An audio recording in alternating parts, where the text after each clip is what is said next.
Hello and happy Sunday. I hope you had a great week. This week, I'm hoping to organize my thoughts here, but I wanted to chat about the plan B or C that I'm kind of starting to formulate in my mind, and also just observing the reasons why people are considering leaving their country, their home country, traveling or establishing residency in another country. So I'm going to try and organize my thoughts and keep this concise and so I don't ramble on. I've talked about the reasons why I moved out of the US, and mostly it was financially motivated as I looked forward into my, years coming up where I was going to be in my 60s, 70s, 80s. And I saw that my self-employment income at the time really wasn't going to be enough to be able to live, save, invest, and have that then give me enough to live on to retire. So I'd basically have to be working into my 70s maybe. Maybe I'd have to have, some roommates and forego travel or, having nice meals out on occasion. And time freedom has always been a great value to me. Also, I was, looking at the costs of healthcare. Just getting health insurance as a self-employed person was incredibly expensive. And I was projecting that those costs would keep rising naturally. They don't really go down. And so I moved to Panama in 2019. And finances have still not been exactly how I had planned that they were going to be, because the job that I had when I moved over here kind of dissolved. And then I went on this quest to find replacement, and that really hasn't landed much of anything. But I can live leaner here, and I have my Airbnb, I have my YouTube channel. Please subscribe, watch the ads. It helps the channel, it helps me, puts money in my pocket a little bit. It's good for gas money anyway. And cost of living is definitely a lot less here, and I do have the time freedom that's so important to me.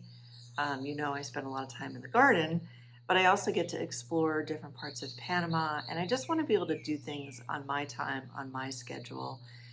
And also with expats that I'm talking to during some of the Expat Clarity Sessions, the theme of simplicity and focusing on, what's really important and having quality time has come up, and that's definitely important to me too.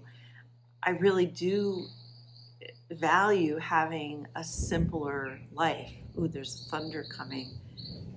I hope I can get this done before a big storm comes, because now I can see in the garden like all the leaves are blowing around.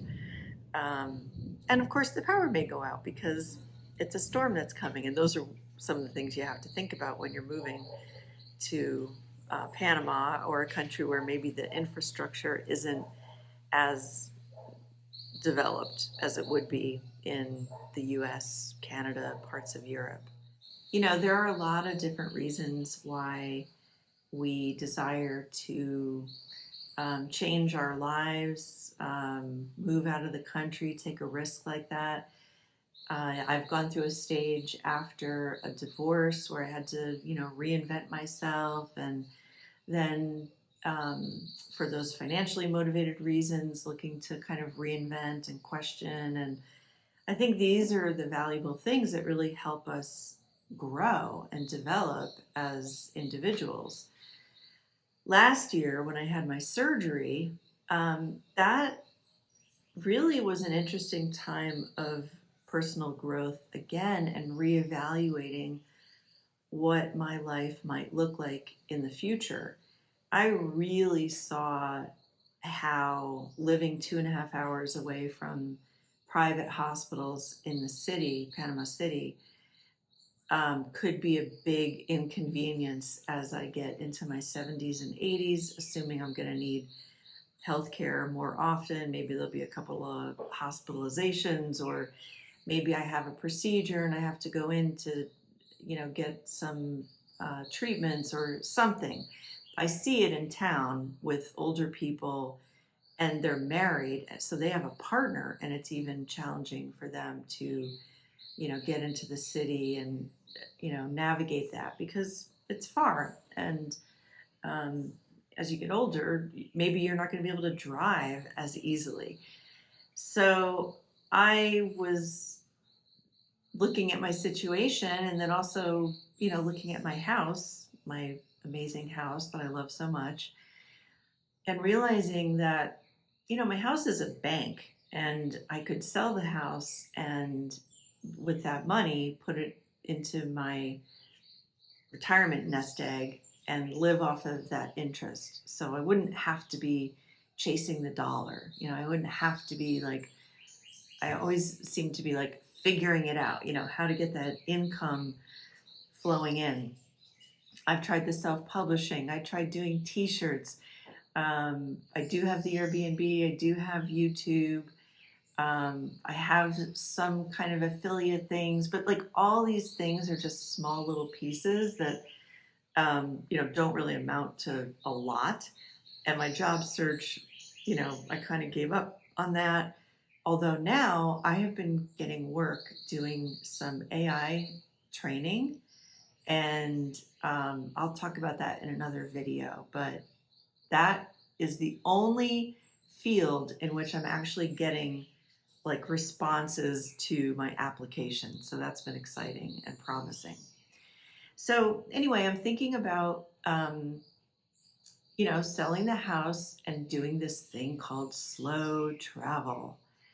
And I'm making a list of how I can detach emotionally from the house because I have so much invested in here. I mean, I designed it, and renovated it. Every plant in the garden I stuck in the ground, except for the big ones where I had a gardener help do that. And I also was thinking about my health, as far as I'm really lucky to have my health and be able to walk and move and see and drive, and do I want to spend the next 20 years just being a hermit in my house and puttering in my garden? There's a whole world to see.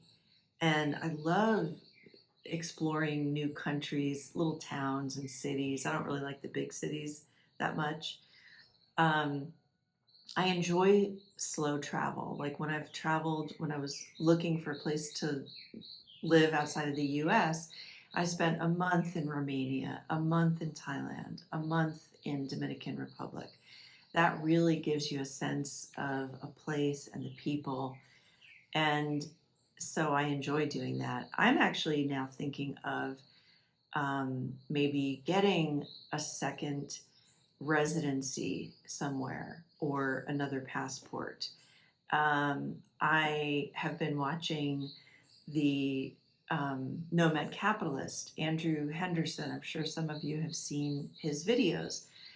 And he talks a lot about, go where you're treated best is his motto. I like that motto. I think it's very smart.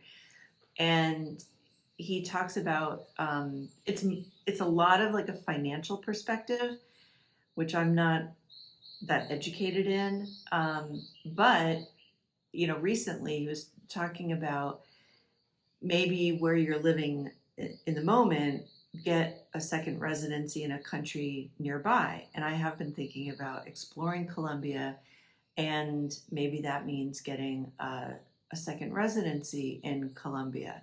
I want to go to Medellin. I want to go to that lake region that's outside of Medellin, because every single cabin that I saw on Airbnb has a private jacuzzi. You know how much I love jacuzzis. Still haven't been able to get one for my house, but traveling to Medellin and going to that lake region, maybe I could do that. So let me tell you how surprised I was to get an email from Nomad Capitalist inviting me to come speak at their event in November in Cancun. I thought it was like a spam email or that they sent it to the wrong person. And I responded very flippantly, like, oh, thanks, but, I'm a middle-aged YouTuber. I don't know anything about tax protection and, second residencies. And Leanne wrote back, like, no, we value that, you're an expat with this experience of living abroad. And, people are interested in hearing about that. And so then I wrote back again, and she said, you're covered to come to the event, airfare, hotel, and you can attend the event. And then I looked at, the speaker lineup, and I was like, yes, I want to come to this. And so I'm going to be speaking at the event. I'm really excited. And I want to tell you that it's not just going to be all about taxes and business structures. It's actually going to also talk about, the personal aspects, the emotional aspects, the psychological aspects of creating a life abroad, or doing what I'm thinking of doing now, slow travel. Maybe I will get some kind of second residency or second passport. I am really excited about the speaker lineup. Of course, you can check out the website and look at the speaker lineup. The event page says learn, mingle, be inspired. That is exactly what I plan to do. And I'm really excited that these speakers are coming from all over the world with very different perspectives. I am really excited that Vicente Fox Quesada, the former president of Mexico, is going to be there speaking. He's also a business leader. He's going to be sharing how leadership decisions at the highest level shape opportunity, resilience, and long-term prosperity. I'm very excited to hear him speak. There's a gentleman named Kwasi Kwarteng. I'm probably not pronouncing his name correctly. He is in the global finance world and will be talking about evolving trends and economic policy, investment, innovation. That's all going to be new to me because he focuses on the future of financial markets and the intersection of history and economic decision making. But I'm excited to learn about these things. And then there's Joshua Sheets. He has practical strategies for building wealth, freedom, and security while living anywhere in the world. He's going to share real-life skills for financial independence and global mobility. So that's something I'm interested in. And there's Gabriel Cohen. He's the chief editor at Latino Metrics, which is a publication. It talks about all of Latin America, exploring opportunities in the region for global citizens and companies. And because I'm thinking of Colombia, of course, I'm interested in hearing him speak. Jonathan Edelheit is a CEO of the Medical Tourism Association.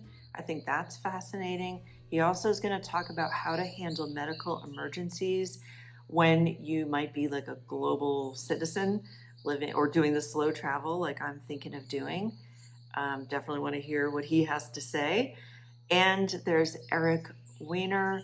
He's an award-winning journalist, best-selling author, and he's going to talk about mindset and opportunities, overall happiness, and why culture influences decisions more than most entrepreneurs realize.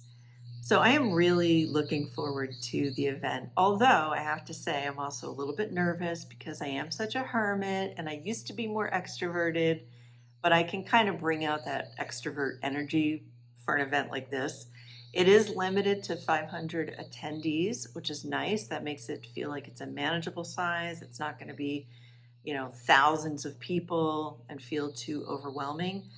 Personally, I'm also hoping that I will be able to network and build some relationships with people that I can interview for my channel so that you all can have great information.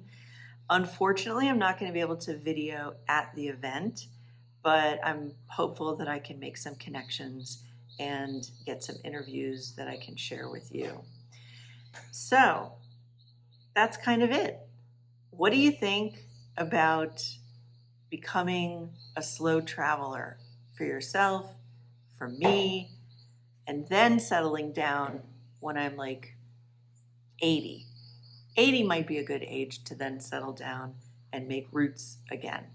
I am thinking of getting a storage unit in Panama City, and Panama City would then become my base of operations.